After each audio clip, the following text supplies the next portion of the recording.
Namaste everyone, welcome. This video is based on a paper by Economic Advisory Council to the Prime Minister EAC-PM.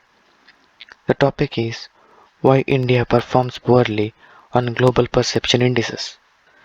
It is a case study based on three opinion-based indices: Freedom in the World Index, EIU Democracy Index, and Variety of Democracy Indices (V-DEM).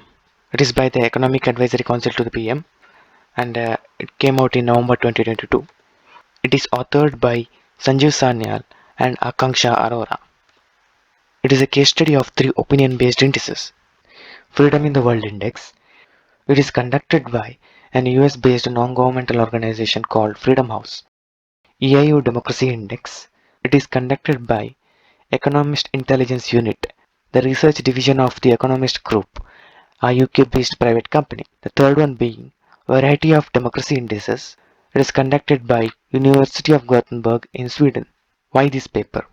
One way to respond to this is to ignore these reports saying that they are mere opinions. However, the issue is that they have concrete implications. For instance, these indices are inputs into the world's World Governance Indicators (WGI) that in turn have approximately 18 to 20% weightage in the sovereign ratings of the country. We'll go through the first survey, that is the Freedom in the World Index. It has been conducted by the Freedom House since 1973. India's score on civil liberties was flat at 42 till 2018 but dropped sharply to 33 by 2022. Political rights dropped from 35 to 33. Thus, India's total score dropped to 66, which places India in the partially free category. It is the same status it had during the emergency period. If you compare it to other democracies or other countries, the Freedom in the World report has given the territory of Northern Cyprus a score of 77, which makes it a free democracy. FYI, this is a territory only recognized by Turkey and not even by the UN. Jammu Kashmir, JNK, is being treated as a separate territory since the early 1990s, and now it places it in the category of not free. Going to the second survey, the Economist Intelligence Unit EIU Democracy Index. It places India in the category of flawed democracy. Indian rank was 27 in 2014 and it dropped to 53 in 2020, and then it improved a bit to 46 in 2021. Decline in scores has been primarily in the categories of civil liberties and political culture. The maximum decline has been in the category of civil liberties. The score declined from 9.41 in 2014 to 5.59 in 2020.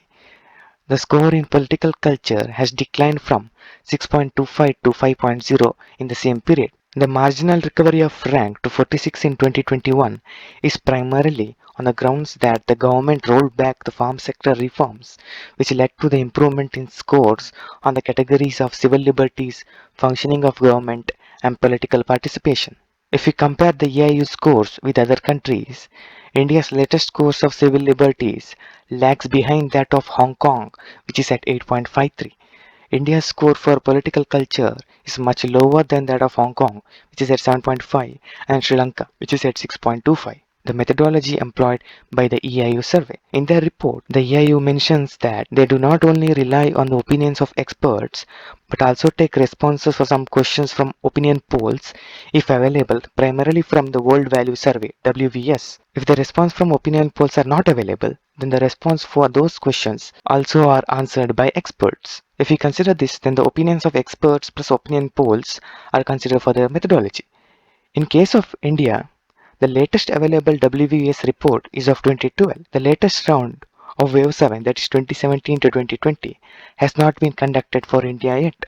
This implies that score of EIU Democracy Index for India is based solely on expert opinion since 2012. Coming to the third index, the V-DEM, Variety of Democracies Indices. It is based on 6 indices covering various aspects of democracy, like liberal democracy, electoral democracy, liberal component, egalitarian component, participatory component, deliberative component. These indices are also comprised of sub-indices. Some of the variables that feed into these indices are objective, that is, which are based on factual data such as election type, minimum voting age, percentage of population with suffrage, occurrence of referendum, presidential election vote share of the largest vote getter, etc. Whereas some other variables are very subjective, that is, evaluative indicators based on ratings provided by experts. The final indices are created by combining both kind of variables. If you analyze the V-DEM scores, it shows that India does well on objective parameters such as share of population with suffrage, but scores very low on subjective sub-indices, and it has declined very sharply since 2014. In fact, India has been termed as electoral autocracy in the 2021 report, same as it was during the period of emergency. The Liberal Democracy Index has declined from 0.567 in 2013 to a 0.357 in 2021.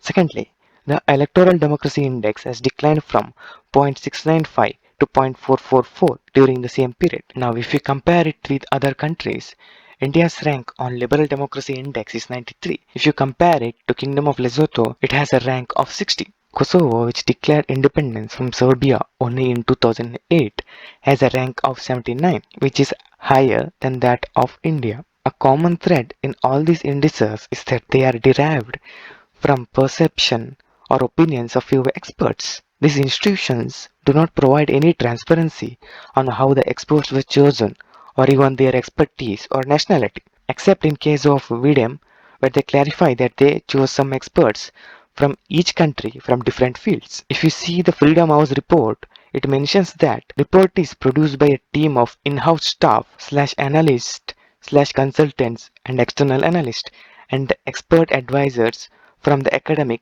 think tank, and human rights communities. The nationality and expertise of these experts are not made clear in the report. Another thing you will find common in these reports is that these reports and these indices are all based on set of questions. And now these questions are highly subjective in nature.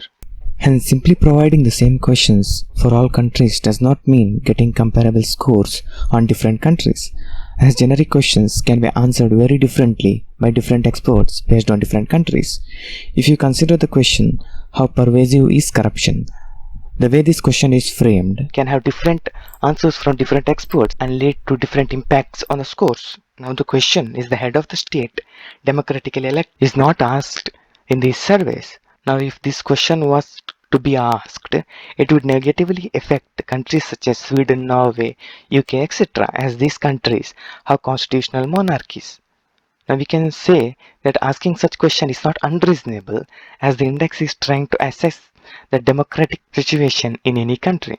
Some of the questions that are asked here does not meaningfully indicate the situation of democracy. There is a sub-index called direct popular vote in V-DEM based on the following question: to what extent is the direct popular vote utilized? In this indicator, India's score is 0. This sub-index is more suitable for smaller democracies like Switzerland, where direct referendums are feasible. Now, when it comes to countries like US and India, where such plebiscites and referendums are not feasible, the scores tend to be closer to 0. Now, countries such as Afghanistan, Belarus, and Cuba score higher than 0 in this sub-index. There was a lot of changes in scores during the COVID period. The think tanks justify the changes in scores in the reports based on selective use of some reports from media. For instance, EIU in its report mentions that authorities' handling of COVID pandemic has also led to further erosion of civil liberties in 2020.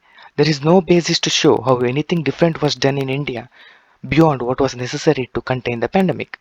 Most countries had imposed COVID restrictions during this time. If you see the Freedom House Index, it declares that informal community council issued edicts concerning social customs that discriminate against women and minority groups. However, it does not explain how this has worsened over time. In conclusion, it can be said that perception-based indices cannot be ignored, as they find their way into concrete things such as sovereign ratings. And more importantly, as environmental, social, and governance indices are introduced into global businesses and investment decisions, this could negatively affect investment into the country. The paper suggests Indian government to request the World Bank to demand transparency and accountability from think tanks that provides the inputs for the WGI. The paper suggests The only longer solution is to encourage Indian think tanks to come up with their own indices so that comparative indices are available.